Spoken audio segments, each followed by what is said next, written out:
I always remember there was Amy and Lucy sitting behind the till.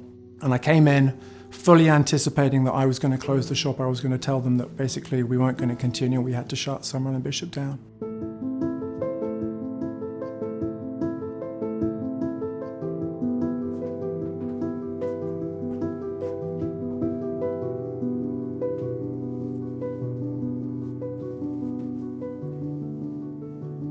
Summerill and Bishop was founded in 1994 by June Summerill and my mother, Bernadette Bishop.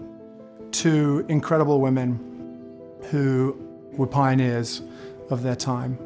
They set up this beautiful shop in Holland Park that was focused on the kitchen. Mum and June were incredibly warm people. The more people they had around the table, the happier they were. You go to their house for dinner and you might not necessarily always remember what was said or what was for dinner, but you'd always remember the way Mum and June would make you feel. And I think that was exactly what this shop was all about. We both loved entertaining. We both loved filling the house with friends and people and cooking for people. So it came from that. They wrote their first business plan on the back of, I think it was a napkin at a cafe not too far from here. And then they decided to sort of put their minds together and created this beautiful brand called Summerill and Bishop. I think we did something new at the time. There were not really other people who were doing specific kitchen shops, we had a rule, everything had to be beautiful and functional. We used to go to the markets and buy the flea markets in France and buy old French enamel, old French table linen, anything that actually combined with the purity that we were seeking in the shop. You know, the smell, the sound, people used to come in here and always talk about how welcoming it was and what an incredible space Mum and June created here within the shop. They both had the same aesthetic, but it was slightly different. June's aesthetic might have been slightly more modern and not minimalist, but sort of slightly different, and Mum was more rustic. It was the way that they put those two things together. And I think that's probably sometimes the best design is in terms of when you put old and new together and they sort of fuse together in a beautiful way. The shop was a representation of that. Certainly in London and the UK, there was nothing like it. It was really different. It was completely unique in its way, and the way they decorated and the products that they found and the artisans that they worked with. And they traveled all over the world to get the most beautiful, incredible objects that would sit on the table. It was a passion project for Mum and June. Although it was a tiny little shop, people would travel from all over the world to come here. Their clientele was incredible. It's funny, we'd go on holiday or we'd go away and Mum would sort of mention, my father was a fashion photographer, and what did your mum do? She owns this shop called Summerill and Bishop. They were like, oh my God, I love that shop. It made me really proud that Mum and June had created this. Anyway, fast forward to 2014, I get this phone call from Mum. I'm at home and she tells me that she's just come back from the doctors where she's had some blood tests, and she announces to me that she has leukemia. She starts her chemotherapy and her fight against leukemia, and 2 or 3 months later she's taken from us. That was obviously a very, very difficult period for us.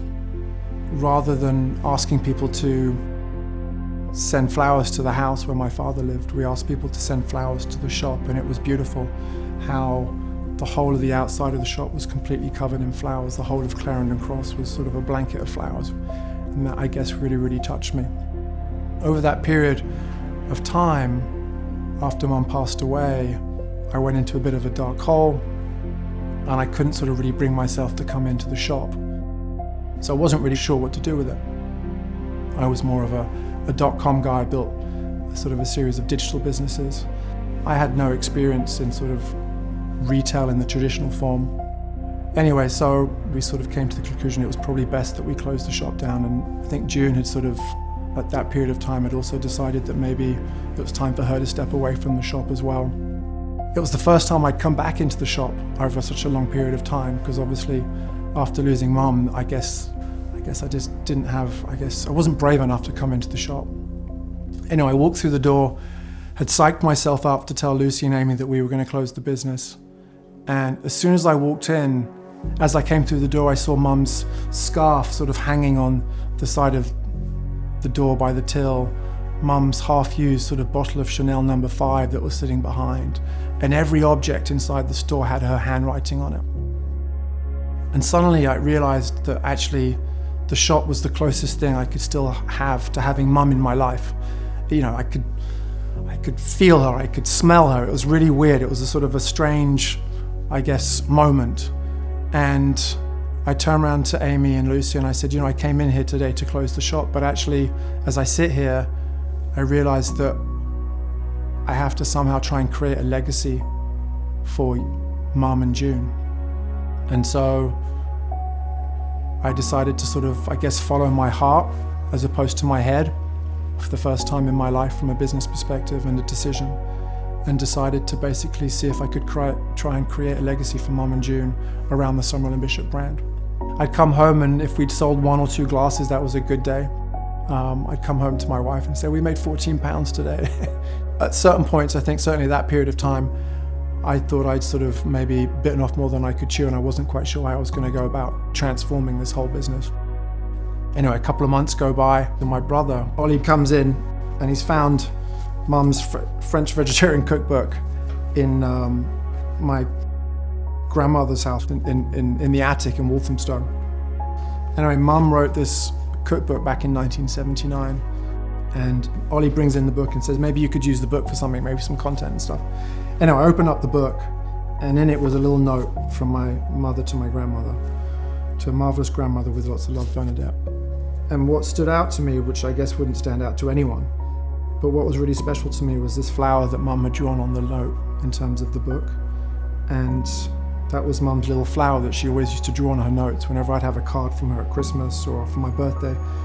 And although Ollie sort of gave me the book, I think thinking that I could use the recipes, which I still do to this day, it suddenly gave me this idea and sparked this idea in me. So I suddenly thought, what if I could design a tablecloth with Mum's falling flower on it as a pattern? So although she might not be there in the physical form, she would still be at the table with me. So I went off to Italy, found an incredible old stamparia, beautiful block printing family that sort of block print onto beautiful linens in Italy. I asked them if they could block print Mum's flower, so carving into some blocks of wood these beautiful little flowers that Mum had created. And then we started sort of dipping them in the ink, and then we created this beautiful tablecloth with Mum's falling flower cascading over the edge.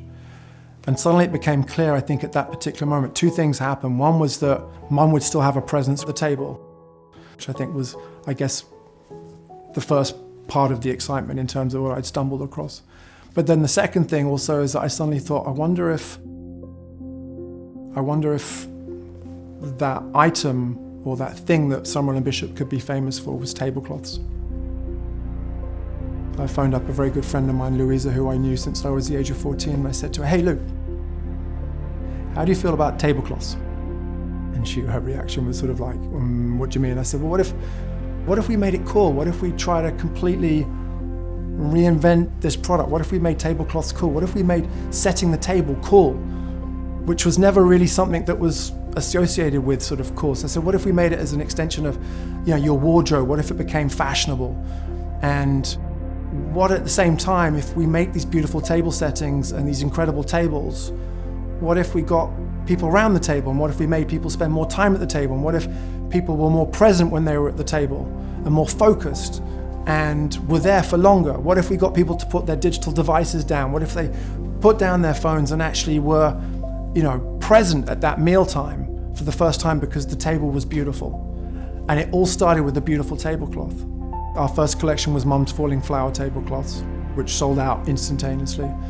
I guess that was the impetus. Lou joined, we started designing incredible tablecloths, and at the same time, more and more people were realizing this, and suddenly became, not only were we selling tablecloths through the shops, but suddenly online we were starting to see a lot of sales come through, and then we started to wholesale, and now we wholesale to shops around the world.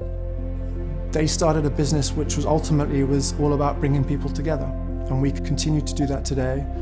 It just so happens that we continue to do it all over the world, rather than just in Holland Park and Notting Hill. Probably the biggest eye-openers were when I came back with Mum's tablecloth, and I came home excited to show my son and my daughter and my wife that I created this beautiful tablecloth. I got it out of the box and we laid it across the table. And as a family, we all set the table for the first time. And actually we started having a little bit of fun. It was almost like we were creating a piece of art in the way that we sort of decorated the table. And I think that not only did we spend time as a family setting the table, which I think was really special, is that we spent a long time around the table as well. The table is an important place. It's where you learn to tell stories. It's where you make life's biggest decisions. It's where you surround yourself with people that are most important to you.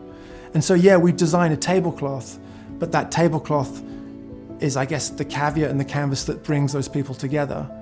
I certainly know as a child, when I sat around the table, it's where I learned the art of telling a story, the art of conversation. I listened to my parents talk. There's a purpose to what we do at Summerill and Bishop. Yeah, we make tablecloths, but actually what we do is we bring people together and we reconnect. At the very beginning of this, it was all about creating a legacy for Mum and June. Yes, I am a proud tablecloth salesman. It sounds a little strange, considering all the different things that I've done in my life and the different businesses that I've run and created. And although Mum might not be here anymore in the physical form, she's still doing what she did best, or what she loved to do most, which is bringing people together around the table. I know Mum would be proud of what we've created for her, I guess, in many ways. And I know June's proud. I'm proud at the fact that we've brought close to 500,000 people around the Summerill and Bishop tablecloth, and that we do that in honor of Mum and June. And we continue to do what they were most passionate about, which is about bringing people together. I feel like my purpose is to continue to bring people around the table. And we do that by selling tablecloths. That's why we call it the fabric of life. And the more people that we can bring around the table, the prouder my mum will be.